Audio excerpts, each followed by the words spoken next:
नमस्कार, हमारे चैनल में आप सभी का स्वागत है। श्री गणेशाय नमः। वैशाख महात्म्य का 5वां अध्याय। नारद जी कहने लगे कि हे राजन, वैशाख मास में सब धर्मों, तपों और मासों में श्रेष्ठ है। यह मैं तुमसे कहता हूँ कि जब युग समाप्त हो जाते हैं तथा प्रलय काल में भगवान अनेक से एक होकर सब जीवों को अपने उदर में समेटकर समुद्र में शयन करते हैं, तब इस प्रकार कल्प के बीतने पर वेद भगवान को जगाते हैं और भगवान अपने उदर में स्थित जीवों की रक्षा करते हैं तथा उन्हें अपने अपने कर्मों का फल देने के लिए सृष्टि की रचना का विचार करते हैं। तो उनकी नाभि से त्रिलोकी का आधार रूप सुवर्णमय कमल उत्पन्न होता है। उस कमल में विराट रूप ब्रह्म उत्पन्न हुआ है। ये फिर सत, रज और तम उत्पन्न हुए और गुण, प्रकृति, मर्यादा तथा भवनों के स्वामी रचे। फिर वर्णाश्रम के विभाग पर धर्म की कल्पना करते हुए वेद, मंत्र, स्मृति, पुराण और इतिहास रचकर इनके प्रवर्तक ऋषि उत्पन्न किए। अलग अलग वर्णों के धर्म निर्माण किए। प्रजा अपने धर्म में यथोचित लगी हुई है या नहीं, यह देखने के लिए साक्षात अंतर्यामी भगवान डर दिखाने और परीक्षा के निमित्त अवतार धारण कर आप इस संसार में आए। वर्षा काल में कई कीचड़ में फंसकर यथोचित धर्म कार्य नहीं कर सकते। शीत वात आदि से दुखी होकर ठीक धर्म पर नहीं चल सकते। कोई वर्षा ऋतु में दुखी होते हैं और कोई शीतकाल में दुखी होते हैं। शरद ऋतु में ठंड के मारे प्रातः काल में नहीं उठते हैं, इससे बड़ा दुख होता है। फिर तो जो शीतकाल में प्रातः उठकर स्नान नहीं करते हैं वह कर्मपद से गिर जाते हैं। इस कारण भगवान ने संपूर्ण पापों के निवारण के लिए बसंत ऋतु बनाई है।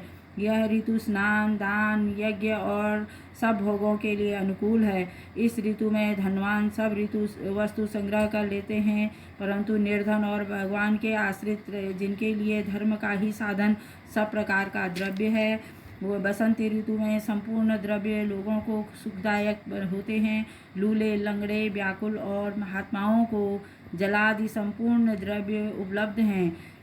अतएव भगवान प्रिय पुरुष को भी अपना साधन बनाते हैं, जो जल, पत्र, पुष्प, फल, शाक, मीठे वचन, पैर धोना, इन सब से ही धर्म का साधन करते हैं। भगवान उस समय उनको वर देते हैं। इस प्रकार लक्ष्मी सहित भगवान सबके कर्मों को देखते हैं और उन्हें ऋतु में महात्माओं के आश्रय, ग्रामवासियों के सुंदर घर, लक्ष्मी जी को दिखाते हैं। तब सब देवता लोग भगवान की स्तुति करते हैं। मीन की संक्रांति में वर्णाश्रम वासियों के घरों में रहकर भगवान लोगों के कर्मों को देखते हैं। धर्म पर चलने वाले मनुष्यों को मनोकामना पूर्ण करते हैं और अधर्म में चलने वालों की आयु और धन लक्ष्मी को क्षीण करते हैं। जो वैशाख मास में अच्छी तरह भगवान का पूजन करते हैं, अर्थात उन्हीं के रूप साधु महात्माओं की सेवा करते हैं, तथा जो अन्य महीनों में नहीं करते, उन वैशाख मास में ही करते हैं, उनकी पूजा आदि देखकर भगवान उनको क्षमा कर देते हैं। जैसे कोई राजा अपनी प्रजा को देखने के लिए अपने राज्य को जाता है और प्रजा यथाचित कुछ भेंट लेकर राजा के समीप जाती है, तब राजा उसी से यह अनुमान लगा लेता है कि उक्त प्रजा में कौन कितना राज्य भक्त है। ठीक उसी प्रकार भगवान की पूजा से भी यह देखते हैं कि कितनी श्रद्धा है। जो विधि पूर्वक पूजा करते हैं उनको मनवांछित फल देते हैं और उनकी पूजा ठीक नहीं, जिनकी पूजा ठीक नहीं होती है उनके धनादि हर लेते हैं।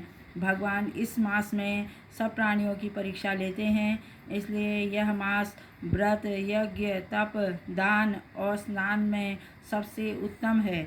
इस प्रकार वैशाख महात्म्य का 5वां अध्याय तत्सत।